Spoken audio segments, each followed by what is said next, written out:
మన తెలంగాణలో మొట్టమొదటి ఫ్యాక్టరీ అవుట్లెట్ మన ముకుంద జ్యువెలర్స్ లో లైట్ వెయిట్ ఆభరణాలు కలెక్షన్స్ ఎన్నెన్నో అన్ని జ్యువెలరీస్ పై VA కేవలం 2 to 12% మాత్రమే. విచ్చేయండి ముకుంద జ్యువెలర్స్. మొత్తం మీద తెలంగాణ రాష్ట్ర ప్రభుత్వం అత్యంత ప్రతిష్టాత్మకంగా ఫ్యూచర్ సిటీలో గ్లోబల్ సమ్మిట్ ను నిర్వహిస్తుంది. దీనికి సంబంధించి ఏర్పాట్లను మంత్రి శ్రీధర్ బాబుతో పాటు స్థానిక ఎమ్మెల్యే మల్లెడ్డి రంగారెడ్డి, మరొక నరసింహారెడ్డి IAS కూడా చూస్తూ ఉన్నాం. పూర్తిగా ఇప్పటికే ఏర్పాట్లు దాదాపుగా పూర్తయ్యాయి. ఇక అంతిమ దశకు సంబంధించి కూడా దిశానిర్దేశం చేస్తూ ఉన్నారు మంత్రి శ్రీధర్ బాబు గారు. అంటే విదేశీ పెట్టుబడులే లక్ష్యంగా, మరోపక్క తెలంగాణ గ్లోబల్ ఎకానమీ లక్ష్యంగా కూడా ట్రిలియన్ సంబంధించినటువంటి 3 ట్రిలియన్ డాలర్ల ఫైనాన్షియల్ సంబంధించినటువంటి వ్యవహారంపై నిర్వహిస్తున్నారు. ప్రస్తుతం మనం భద్రతా ఏర్పాటు చూసి ఇక్కడ పోలీస్ సెక్యూరిటీతో పాటు భారీ ఏర్పాట్లు కూడా నిర్వహిస్తున్నారు. ప్రత్యేకంగా మనతో పాటు మాట్లాడడానికి మంత్రి శ్రీధర్ బాబు ఉన్నారు. సార్, చూస్తా ఉన్నాం సార్, ఇప్పటి వరకు గ్లోబల్ సిటీ ఏర్పాట్లకు సంబంధించి ఎలాంటి ఏర్పాట్లు జరిగాయి, ఎక్కడి దాకా వచ్చాయి? ఏర్పాట్లు యుద్ధ ప్రతిపాదిక మీద పూర్తి స్థాయిలో జరుగుతూ ఉన్నాయి. ఎక్కడ కూడా క్వాలిటీ పరంగా కానీ ఎవరికి ఇబ్బంది లేకుండా ఇక్కడున్న అధికారులు, అదేవిధంగా ఇంజనీర్స్, వివిధ డిపార్ట్మెంట్లకు సంబంధించి వారు అందరు కూడా సమన్వయంతో ఈ భారత్ ఫ్యూచర్ సిటీలో ఏర్పాటు చేస్తూ ఉన్న ఈ కార్యక్రమం మరి అందరి కార్యక్రమం. ఈరోజు దీనిలో పాల్గొంటా ఉన్న మా అధికారులు కూడా అదే విధమైన చిత్తశుద్ధితో, కన్విక్షన్తో మన తెలంగాణ రాష్ట్రానికి సంబంధించిన భవిష్యత్ తరాలకు సంబంధించి ఒక ప్రణాళిక సిద్ధం చేస్తూ ఉన్న తరుణంలో ఈ ప్రణాళిక ఏ విధంగా ఉండబోతుందని ప్రపంచ స్థాయిలోనే తెలిసే కార్యక్రమం చేస్తూ ఉన్న సందర్భంలో ఇది మన అందరి కార్యక్రమం అని వారందరూ కూడా చురుగ్గా పాల్గొని పనిచేస్తూ ఉన్నారు. మరి పనులు కూడా 8th, 9th నాడు జరగబోయే పనుల ముందు పూర్తి స్థాయిలో పనులు కూడా కంప్లీట్ కాబోతాయి.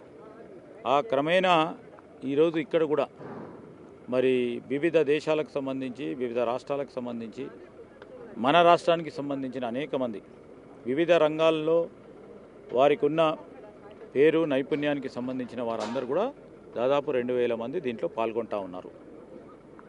ఆ పాల్గొనే కార్యక్రమం విషయంలో ఇక్కడ కావాల్సిన ఏర్పాట్లు మరి రావడానికి రవాణా సౌకర్యంతో పాటు మరి వచ్చేటప్పుడు కూడా ఇక్కడ ఇబ్బంది లేకుండా సీమ్లెస్గా వారి ట్రావెల్తో పాటు హాస్పిటాలిటీకి సంబంధించి ఈరోజు వారికి కూడా ఇబ్బంది లేకుండా చేసే ప్రయత్నంతో పాటు ఇక్కడికి వచ్చిన తర్వాత వారికి ఏ విధమైన అసౌకర్యం కలగొద్దని అధికారులందరూ కూడా మరి అన్ని ఏర్పాట్లు చేస్తూ ఉన్నారు. మరి 3 నుంచి 4 హెలిప్యాడ్లను కూడా ఇక్కడ ఏర్పాటు చేస్తూ ఉన్నాం. నేరుగా వచ్చి మరి వారు కూడా కొద్దిమంది ఇక్కడి నుంచి నేరుగా ఇక్కడికి వచ్చే అవకాశం కూడా ఉంది. వారికి హెలికాప్టర్ ఇక్కడ హెలిప్యాడ్లను కూడా నిర్మాణం చేయడం కూడా జరుగుతూ ఉంది. సో ప్రధానంగా ఇంత పెద్ద ఎత్తున గ్లోబల్ సమ్మిట్ నిర్వహించడానికి గల కారణాలండి, దానికి ప్రధానంగా తెలంగాణ రాష్ట్ర లక్ష్యం ఏంటి? ముఖ్యమంత్రి రేవంత్ రెడ్డి గారు ఈరోజు తెలంగాణ రైజింగ్ 2047 అనే ప్రధానమైన లక్ష్యం. దాన్ని 3 ట్రిలియన్ ఎకానమీ చేయాలి. మన రాష్ట్రానికి సంబంధించిన ఆర్థిక పరిస్థితి ఈరోజు మనం 3 ట్రిలియన్ ఎకానమీ చేయాలని ఆలోచన చేసి ఆ 3 ట్రిలియన్ ఎకానమీని సాధించాలంటే ఏ విధమైన అడుగులు ముందుకు వేయాలి, ఏ విధమైన ఆలోచన ముందుకు తీసుకెళ్ళాలి, ఏ లక్ష్యం పెట్టుకొని పని చేయాలి, ఆ క్రమేణా ఒక డాక్యుమెంట్ను ప్రిపేర్ చేసుకుందామని. That is Telangana rising vision document 2047.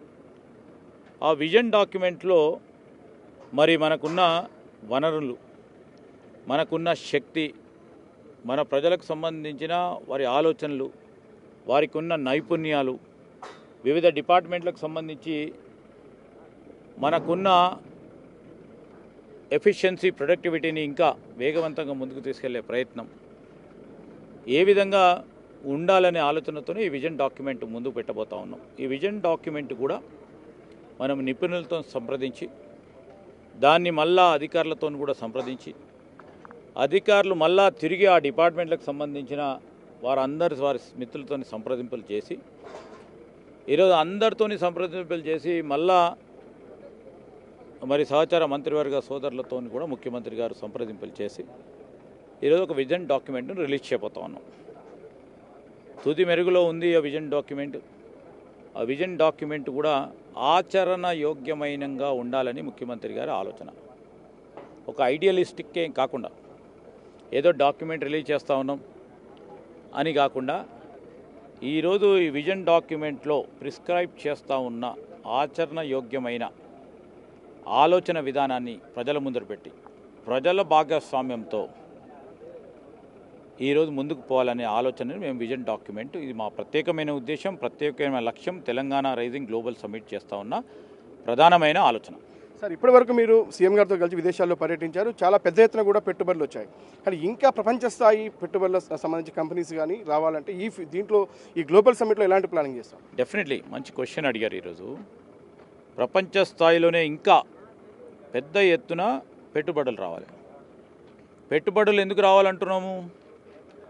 ఇక్కడ మా ప్రాంత యువతకి ఉపాధి దొరకాలి, పెద్ద ఎత్తున ఇక్కడ చదువుకున్న యువతీ యువకులకు ఉపాధి దొరకాలి. ఇక్కడ అన్స్కిల్డ్ మా ప్రజానికానికి కూడా ఉపాధి దొరకాలి. పెట్టుబడులు దానికి తోడు ప్రధానమైన అంశం ఉపాధి కలిగించడం.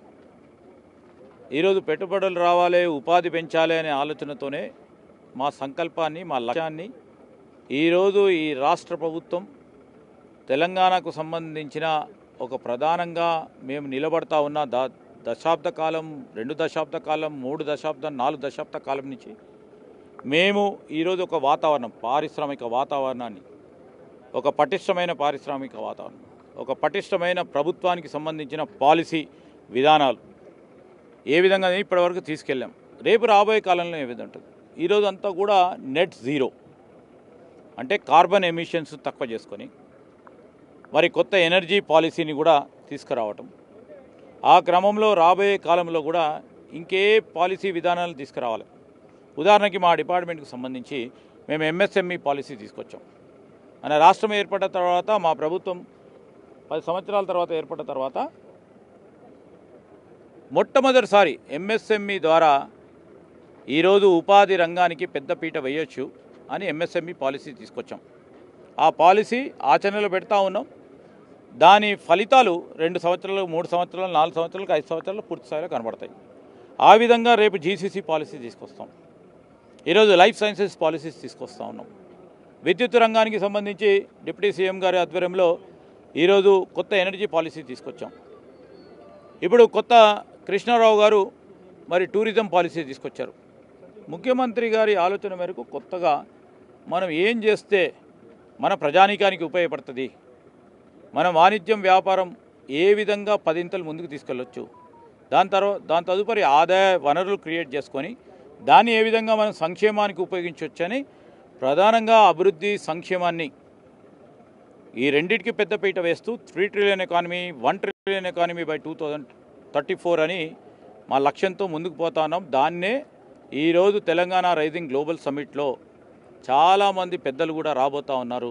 వారందరి సమక్షంలో ఇది మా విజన్ అని ప్రపంచంలో తెలియజేయడానికే ఈరోజు తెలంగాణ గ్లోబల్ రైజింగ్ సమ్మిట్ని నిర్వహిస్తా ఉన్నాం. ఇన్విటేషన్కి సంబంధించి కూడా ఈరోజు నైట్ సీఎం గారు ఢిల్లీ వెళ్ళబోతున్నారు, పీఎం గారు వెళ్ళబోతున్నారు. ఇంకా ఎవరెవరు ఏఐసిసి నుంచి కావచ్చు, విదేశాలకు సంబంధించిన కంపెనీలకు ఇన్విటేషన్ అందిందా? ఇంకా ఎంతమంది రాబోతున్నారు, ఎవరెవరు రాబోతున్నారు? చాలామంది కూడా దేశానికి సంబంధించిన ప్రముఖ రాజకీయ నాయకులను కూడా పిలవటం జరుగుతుంది. క్రమంలో మన భారత ప్రధాని గారిని, యూనియన్ మినిస్టర్స్ని, అదేవిధంగా మా leader of opposition Rajya Sabha Kharge గారిని, లీడర్ ఆఫ్ ఆపోజిషన్ లోక్సభలో రాహుల్ గాంధీ గారిని, ఇతర పెద్దలను కూడా ఈ కార్యక్రమంలో పాల్గొనాలని ఆహ్వానం పలుకుతారు గౌరవ ముఖ్యమంత్రి గారు. సార్, ప్రధానంగా అంటే రాష్ట్రం మొత్తం కూడా గ్లోబల్ సమ్మిట్ ఏంటి, ఫ్యూచర్ సిటీ ఏంటి ఆలోచిస్తూ ఉంది. సామాన్యులకు సంబంధించి రైతు, మహిళ కాకుండా ఇక సామాన్యులు చాలామంది రాష్ట్రంలో ఉంటారు. అంటే వాళ్ళకు దీని ద్వారా వనగురేది ఏంటి? ఈరోజు నేను ముందే చెప్పాను, సామాన్య ప్రజానికానికి సంబంధించిన జీవితాల్లో మార్పు తీసుకురావాలనే మా ఆలోచన దృక్పథం. ఏ విధంగా మార్పు తీసుకొస్తాం? ప్రభుత్వం సంబంధించిన ఆర్థిక వనరులు పుష్టిగా ఉన్నప్పుడు ఆర్థిక వనరులను ఉపయోగించుకొని సంక్షేమానికి పెద్దపీట వేస్తూ ఈ ప్రజానికానికి సంబంధించిన సంక్షేమ పథకాలు దిగ్విజయంగా ముందుకు తీసుకెళ్లే ప్రయత్న భాగంలోనే ఇవన్నీ చేస్తూ ఉన్నాం. ఈరోజు మేము పెద్ద ఎత్తున వాణిజ్యం వ్యాపారం కాదు, మా సోషల్ ఆబ్జెక్టివ్, సామాజిక బాధ్యత, ఇక్కడున్న యువతకి నైపుణ్యాలను పట్టుకొని పెద్ద ఎత్తున వారికి ఉపాధి కలగాలనే ప్రధానమైన ఉద్దేశం. ఆ ఉద్దేశం నెరవేరాలంటే పెట్టుబడులు రావాలి, ఫ్యాక్టరీలు పెట్టాలి, కంపెనీస్ పెట్టాలి, ఇండస్ట్రీస్ పెట్టాలా. ఆ క్రమంలో ఉపాధి పెరిగే అవకాశం ఉంటుంది. ఈ క్రమంలోనే ఈరోజు మేము చేస్తూ ఉన్నది. ఇప్పుడు ఇక్కడ ఉన్న మా గౌరవ శాసనసభ్యులు మల్రెడ్డి రంగారెడ్డి గారి ఇది భారత్ ఫ్యూచర్ సిటీకి సంబంధించి దానికి రిప్రజెంట్ చేస్తూ ఉన్నారు ఈ ప్రాంతానికి. వారు కోరేది ఏంది?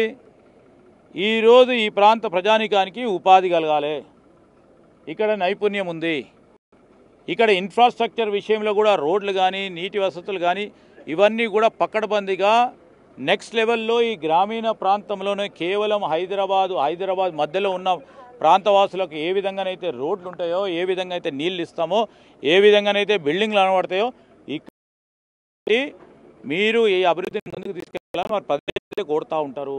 అదే ప్రయత్నంలో ఉంటారు వారు. ఉపాధి పెంచే ప్రయత్నం ఇది.